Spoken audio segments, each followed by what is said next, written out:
Assalamualaikum warahmatullahi wabarakatuh. Bismillahirrahmanirrahim. Alhamdulillahirabbil alamin. Wassalatu wassalamu ala asyrafil anbiya'i wal mursalin wa ala alihi wa sahbihi ajma'in. Allahumma aftah alaina hikmataka wa anshur alaina min khazaini rahmatika ya arhamar rahimin. Alhamdulillah, bersyukur lagi dan lagi kepada hadirat Allah SWT kerana Allah SWT memberi kita nikmat iman dan Islam. Alhamdulillah. Saya Aiman Hakimi Birrosli daripada Diploma Pendidikan Islam akan menerangkan tentang hukum nun mati dan tanwin. Pada video yang kali ini saya akan menerangkan tentang hukum nun mati dan tanwin. Apakah itu hukum nun mati dan tanwin? Hukum nun mati dan tanwin adalah salah satu tajwid yang terdapat di dalam Al-Quran. Hukum ini berlaku jika nun mati atau tanwin bertemu dengan huruf-huruf tertentu. Hukum ini terdiri pada 4 jenis iaitu izhar, idgham, iqlab dan ikhfa. Saya akan menerangkan satu persatu hukum tajwid ini. Hukum yang pertama adalah izhar halki. Izhar bermaksud jelas atau nyata, manakala halki bermaksud halkum atau kurungkum. Ia berlaku apabila nun mati atau tanwin bertemu dengan salah satu huruf izhar halki. Huruf izhar halki ada 6 iaitu hamzah, ha, kha, ain, ghin, ha. Apabila nun mati dan tanwin bertemu dengan huruf-huruf tersebut, maka cara bacaannya adalah dengan menjelaskan sebutan huruf nun mati atau tanwin. Contohnya adalah min haitsu. Nun mati bertemu dengan ha. Apabila nun mati bertemu dengan ha, maka terjadinya di situ hukum izhar halki. Seterusnya adalah hukum iqlab. Iqlab bermaksud membalikkan atau menggantikan. Ia berlaku apabila nun mati atau tanwin bertemu dengan huruf ba. Maka cara bacaannya adalah dengan mengubahkan atau menukarkan bunyi nun mati menjadi bunyi huruf mim mati serta didengungkan 2 harakat. Apabila nun mati bertemu dengan ba ataupun tanwin bertemu dengan ba, maka terjadinya satu hukum iaitu hukum iqlab. Dan cara bacaannya adalah dengung 2 harakat. Sebagai contoh, min ba'dihim. Nun mati bertemu dengan ba ataupun tanwin. Contohnya tanwin adalah alimu bizati. Seterusnya adalah hukum ikhfa hakiki. Ikhfa bermaksud sembunyi atau samar ataupun tidak jelas. Ia berlaku apabila nun mati atau tanwin bertemu dengan salah satu huruf ikhfa hakiki. Ikhfa hakiki ada 15 huruf. Yang pertama adalah ta, kedua sa, ketiga jim, yang seterusnya adalah dal, zal, zai, sin, shin, sad, dad, ta, za, fa, qa, kaf. Apabila nun mati dan tanwin bertemu dengan huruf-huruf tersebut, maka cara bacaannya adalah dengan bunyi sama-sama antara jelas izhar ataupun idgham berserta dengan dengung.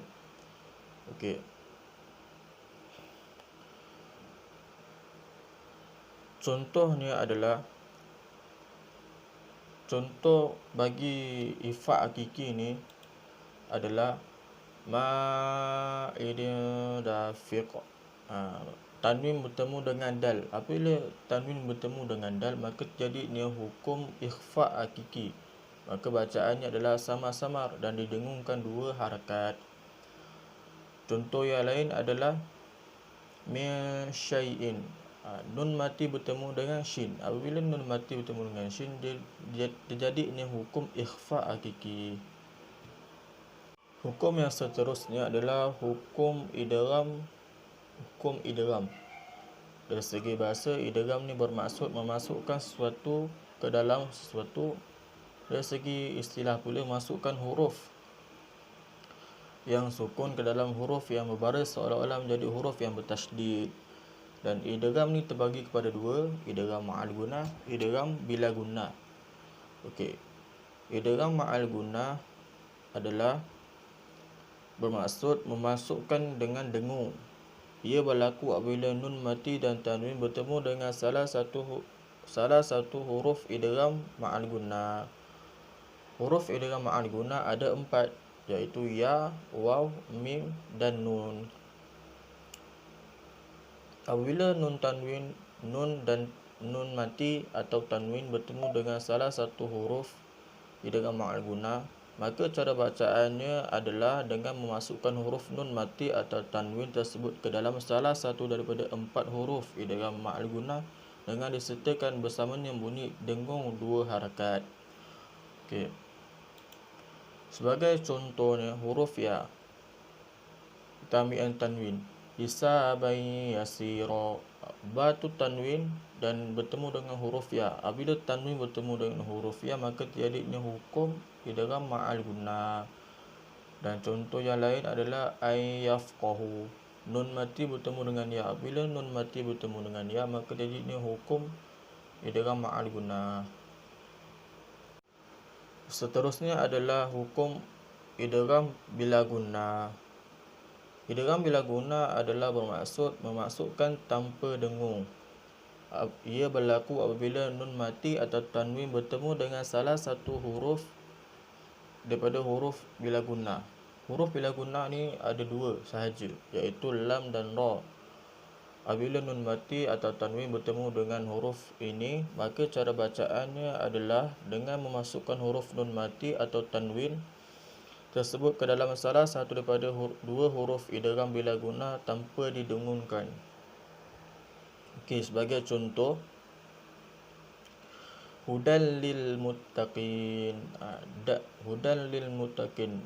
Dal tu adalah tanwin berbaris atas tanwin dan bertemu dengan lam, maka cara bacaannya adalah idgham bila gunnah, iaitu hudan lil muttaqin. Okay, contoh yang lain adalah samaratir rizqa. Samaratir rizqa, ta bertemu dengan ta marbutah bertemu dengan ra. Ta marbutah tu bertanwin, huruf yang bertanwin berbaris bawah bertanwin dan bertemu dengan ra. Maka hukum terjadinya satu hukum di situ adalah hukum idgham bila gunnah.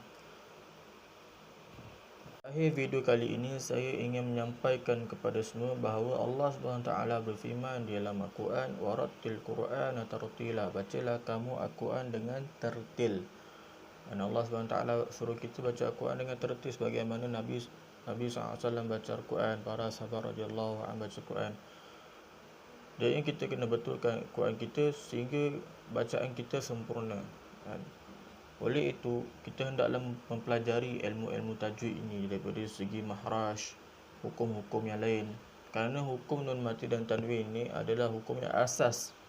Hukum yang asas bagi tajwid, juga asas bagi Al-Quran. Kerana hukum nun mati dan tanwin sering dijumpai. Memang setiap helaian Al-Quran tu mesti ada nun mati dan tanwin ataupun hukum-hukum yang lain. Kita kena pelajari, kita kena mengetahui satu persatu. Walaupun tak dapat semua, kita dapat sikit-sikit pun jadilah. Kan? Dia mengambil kesempatan bahawa yang baik datang daripada Allah SWT, yang buruk datang daripada kesilapan saya sendiri. Kalau ada salah silap semasa saya menghuraikan hukum ini, saya minta maaf. Dan kita sudahi video ini dengan tasbih kifarah dan suratul as. Subhanallah bihamdihi, subhanakallah wa bihamdika, asyhadu an la ilaha illa anta, astaghfiruka wa atubu ilaik. Assalamualaikum warahmatullahi wabarakatuh.